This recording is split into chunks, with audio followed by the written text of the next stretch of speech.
Welcome to North Dakota Hockey Central, your television home for all things UND hockey. I'm Alex Heinert. Coming up on today's show, we'll recap a pair of tight games in St. Cloud with head coach Brad Berry before looking ahead to the final home series of the regular season. Now that means this weekend also doubles as senior weekend, so we'll start the journey down memory lane with this year's senior class. But first, it's time for the latest edition of UND Hockey's web series, Through These Doors. Taconic to mismatch, rips once and clear save. Rebound, Kawaguchi scores. Wow! How about that one? Right between the legs. Kawaguchi with a stunning goal to give North Dakota a 3-2 lead and his 10th goal of the season. I got to see that again.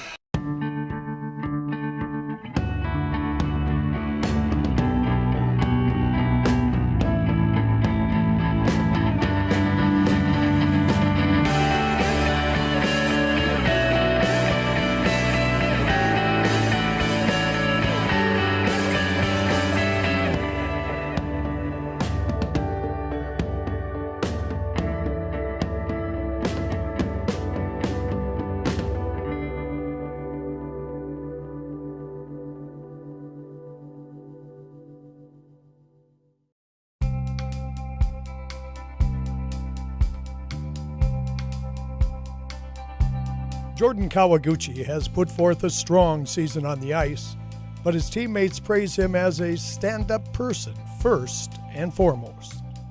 It's nice when a guy like that is having such good success, and he's a down-to-earth guy, and it just keeps all of our egos in check, and I think it's huge for our team and speaks a lot of his character and what he does for our team.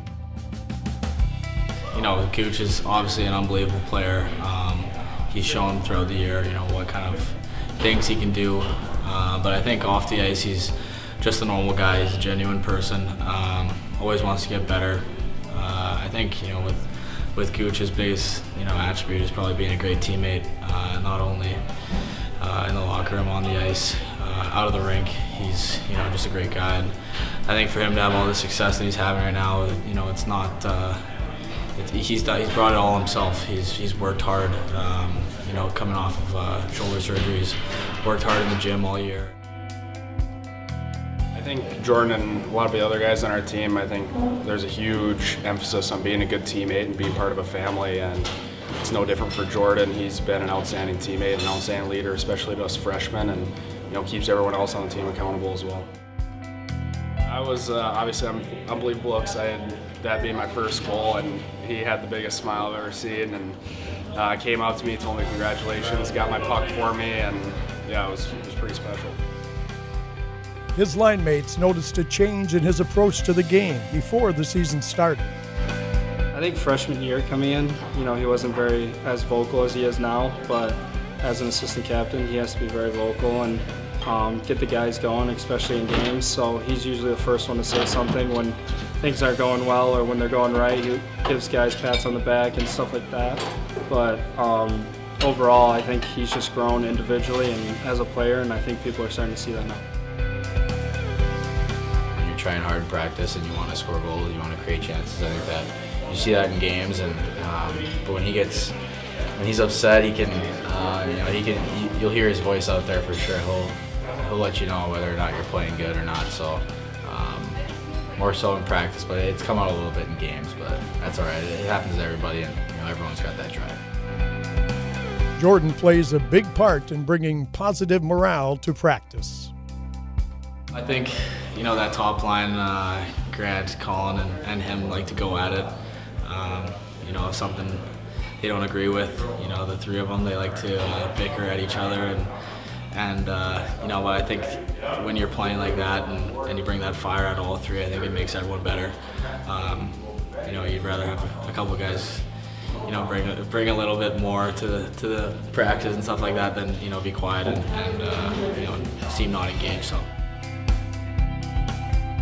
I know he likes to joke around on the ice and mess around with guys, but when it's serious, he definitely gets serious and gives us motivation on the bench in games and in practice. So he's just a good teammate and a good leader.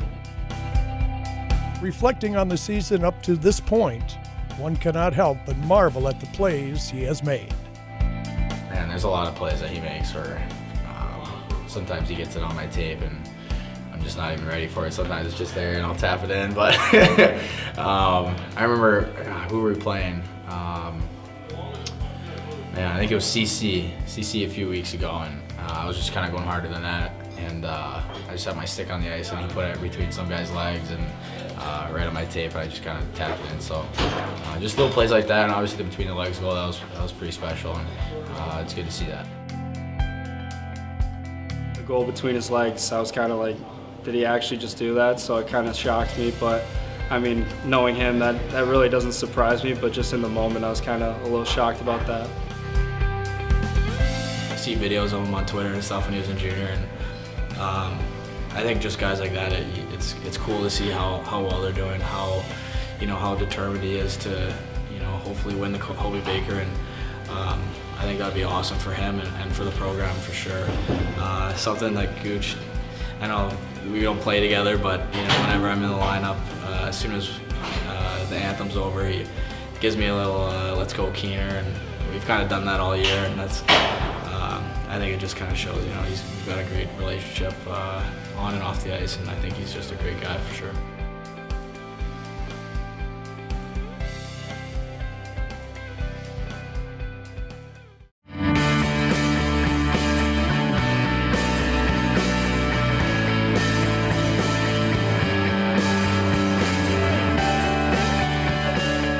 When you're a leader and points scored, God. Grant! Oh, all right. We'll go back on that one.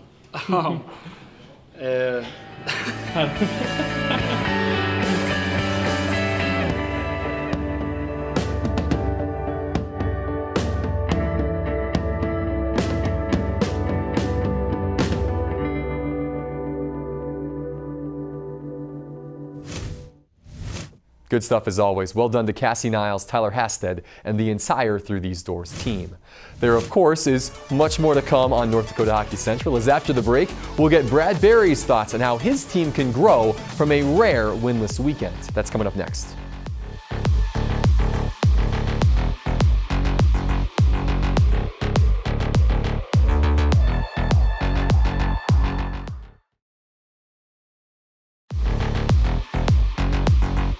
Welcome back to North Dakota Hockey Central, where we are now joined by UND head coach Brad Berry from inside Ralph Engelstad Arena. Brad, thanks for the time today. Yeah, absolutely, Alex. Your team hit the road this past week for your first series in St. Cloud since 2017.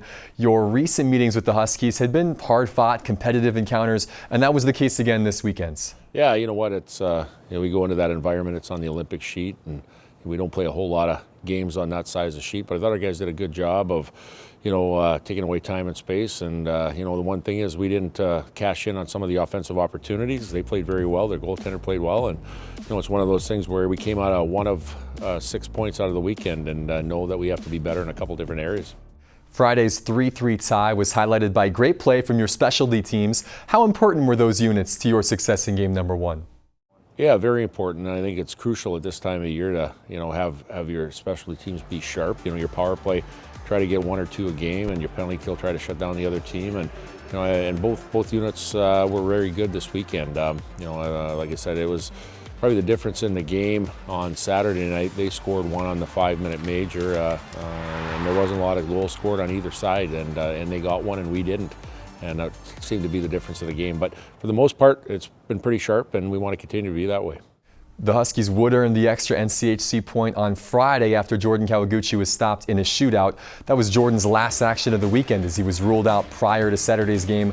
What can you tell us about his status moving forward? Yeah, he'll be available this weekend. He'll be fully healthy and ready to go. It was one of those precautionary steps. Our team, we did it with Colton Pullman and Matt Kerstead and a lot of our group that if there's something that's needs a little bit of time to recuperate, we'll do that. And knowing that we're going to be on a long playoff run down the stretch here, that the short term is not important as the long term in what we want to do and on the player safety side. So we gave Jordan that night and gave him a couple days, and now he's doing well in practice here, and he'll be 100% ready to go this weekend. Yeah, good to hear there.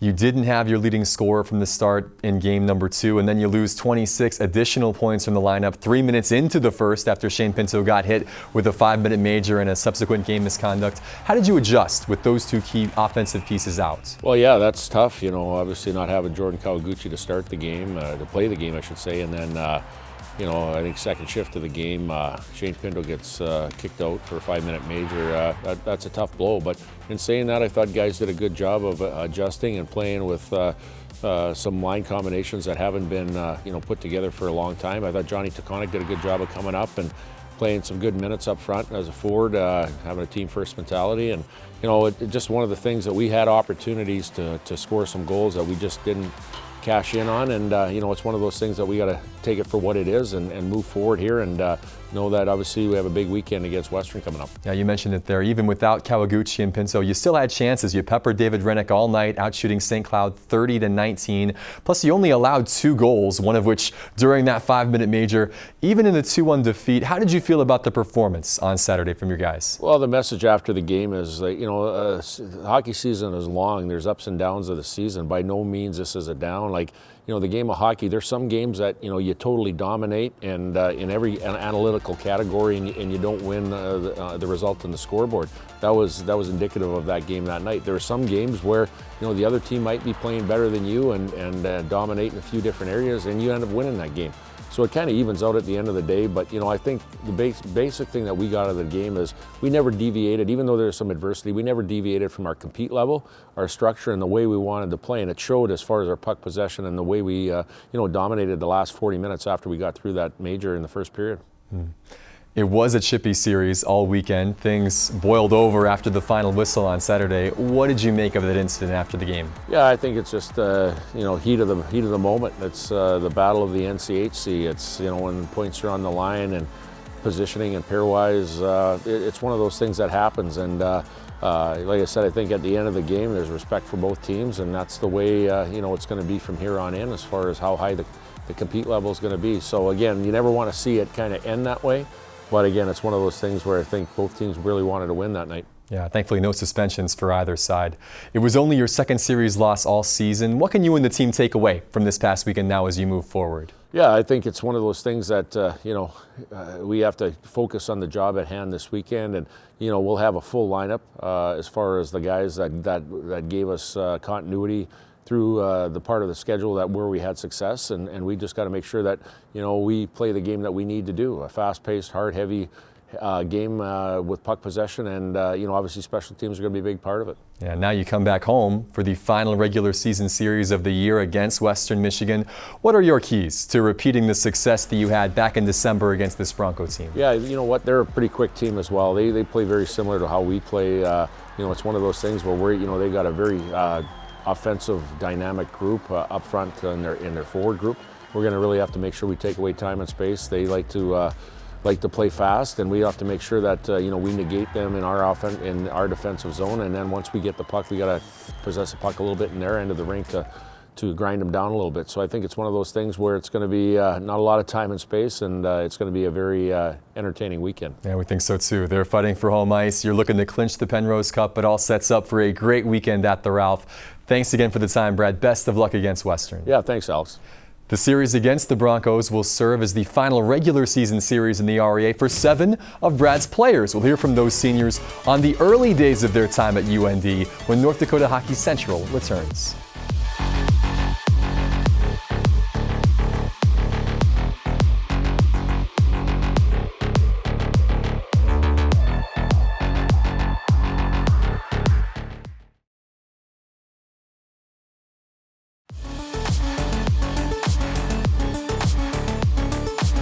Welcome back. Spring is just around the corner, and that means that regardless of how deep UND goes into the postseason, time is starting to run short on the college careers of North Dakota's 7 seniors. We had a chance recently to sit down with that class of 2020 to get their thoughts on their time in Grand Forks, beginning at the beginning. I think I was 19 when I committed to UND. I just finished up my first year in the USHL, and I was really excited first and foremost. It was always a dream to go to UND for sure, and that was kind of the place to be, I guess. I'd never really wanted to go to any other college. Actually, it was Coach Haxall at the time that called me and gave me an offer. And I'd always grown up close to North Dakota. I was always a huge fan of them. So when they came and showed interest in me, it was an unbelievable feeling. And then when I finally got that offer, I was so excited. I remember I was really excited that I planned on coming here, whether it was a year or two after playing juniors, but it was a great feeling. When I first got the call from Brad Berry, I was like, wow, this is pretty cool. Just being from here, I thought going to North Dakota was always my dream school. And I mean, it's always been my dream, and couldn't stop thinking like, wow, this is really gonna happen. And then when I got to campus, it just blew up. I mean, I think everything fell into place, and I just think that this was the greatest decision of my life. I was just getting off a year of juniors. I played in Penticton, British Columbia, and yeah, I visited a couple schools, but I knew this was the place for me. I was just waiting for North Dakota to give me an offer, and I've always wanted to play here. My dad's played here, and the tradition's so special, so it was a no-brainer. When I committed, I was an old guy. I was 20 years old in my last year of juniors, and we was just before playoffs. I came on a visit, and at that time, I got an opportunity to come play here, and it's something I couldn't pass up. You know, I don't know if it really hit me till a couple days later. I remember driving back home with my dad, and we just kind of sat there in silence. We just couldn't believe that it actually finally happened, and it was unbelievable. I was about 16 years old when 16, 17 years old when the recruiting process started to happen. Started researching some schools and seeing North Dakota at the top of every list in terms of their facilities and their fans. So to get that invite from Brad and Dave Haxall at the time was something pretty special. And coming in, I didn't know anyone. Didn't play with a guy, didn't know someone from being in the summer league. It was a really fresh start for me. It was a lot of fun. The boys, there's two groups. One was on the first floor and one was on the bottom floor. And you know, we were always hanging out and goofing around a little bit. We had me, Pesky in one room, and then in our suite was Dixon and Josie, and then downstairs was Colton, Ludi, Janner, and Schmitty, and the guys downstairs, they were kind of the more mature guys, but upstairs, I mean, we were blasting music all the time. I mean, messing around. We'd have like movie nights with all of us in one room. You know, each person kind of brought something different. I liked how, I think, we had different people in all different situations, which kind of makes things fun. You know, I think we really gelled right from the get-go, right from that summer going into our freshman year. Guys are really accepting, coming in and working out with Pooley and skating with them too. So it was a little intimidating at first, but once you kind of get your feet wet, it's a lot of fun. People from all the different kinds of backgrounds that come together, and you're basically just thrown to live together in the summer. And you just start to get to know each other, you get to know their little things about them. And I think that summer is really what sets forth your freshman year.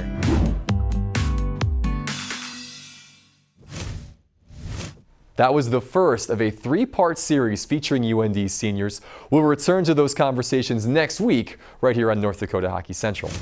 Coming up next on this week's show, we'll talk through Penrose Cup scenarios for UND and preview their showdown with Western Michigan. Stay tuned.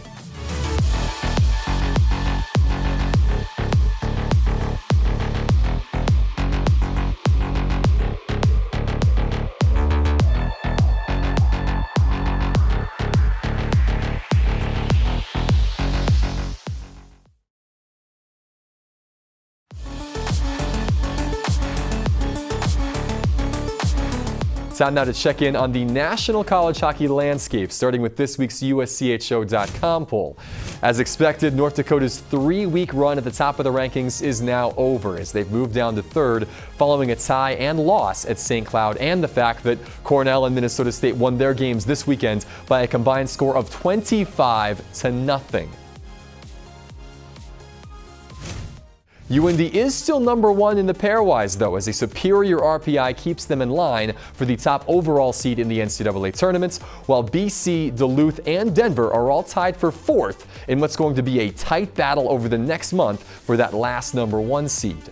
Then there's Bemidji State, who's up to 11th after a win and tie at Anchorage, while Western remains on the bubble at 15th after their split with Duluth. The Bulldogs' win Saturday in Kalamazoo put Scott Sandlin's club within 2 games of UND at the top of the standings with 4 to play, while Denver's sweep of Miami means the Pios trail Western by only a point for the number 3 seed. At the other end of the table, it's almost certain now that the Mavs, Tigers, and Redhawks will begin the postseason on the road, though St. Cloud State remains in reach of the final home ice spot. Plus, they will get a chance to make up the gap on the team directly ahead of them in the standings this weekend, as the Huskies will put a 6-game unbeaten streak on the line against DU at the Brooks Center. Elsewhere, Duluth heads to Colorado Springs to face a Tiger team that's 3-1-1 in their last 5, while Miami will try to snap an 11-game winless streak at home against Omaha. North Dakota, meanwhile, closes out the home portion of the regular season against number 16 Western Michigan, a team they swept at Lawson Arena in December. Another pair of wins would earn UND a share of the Penrose Cup, regardless of what Duluth does against Colorado College. We got to come harder. I thought we let their D off a little bit tonight, but Western's a good team. You know, they're playing their best hockey right now. I think they just split with Duluth. But we're going to have to be better and capitalize on our chances next week. Senior weekend, the return of the 1980 National Championship team, first versus third in the NCHC standings. Experience it in person at the REA or watch it all on MidcoSN with Game 1 at 7:30 p.m. on Friday and Game 2 at 7 on Saturday. We hope you join us for what should be a memorable weekend on the ice and that you tune in again next week for our next edition of North Dakota Hockey Central. Until then, on behalf of all of us at MidcoSN, I'm Alex Heinert. Thanks for watching. I'll see you at the Ralph.